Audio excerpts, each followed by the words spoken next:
मस पर तोवा मन ठार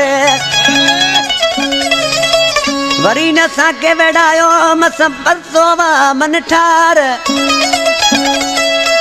बशीर घना बार आइन सठा हिन इश्क में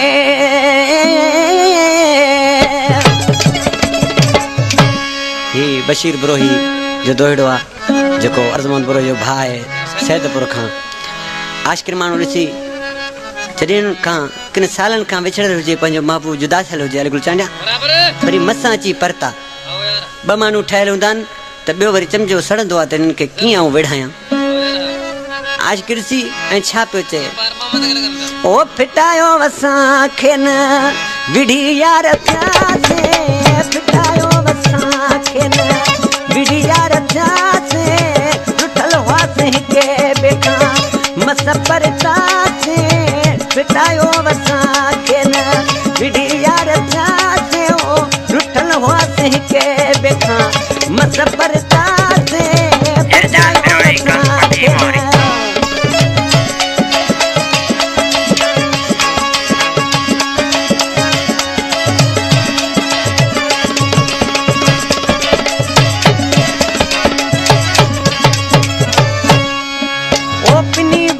पीरन खामू पंजो यार जानी दिनू वास कायल के अज पंजो प्यार जानी ओ मरी आऊं भी तुझे मरी आऊं भी तुझे मरी देर तासे फिटायो वसाखे न विढ़ी यार प्यासे फिटायो वसाखे न विढ़ी यार प्यासे रुठल हुआसीं के बेखा मस परतासीं फिटायो असांखे न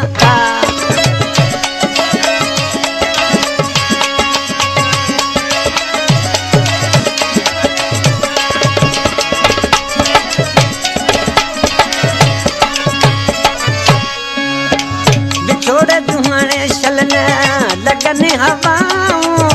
कटू में जुदाई में के सजन ले सजाऊं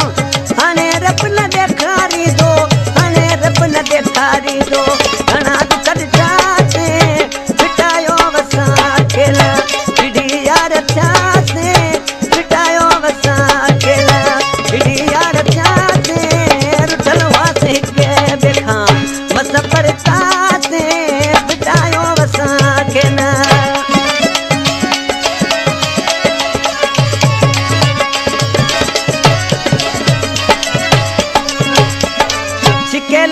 छाती सां दिल ठरी पई ॾुखायल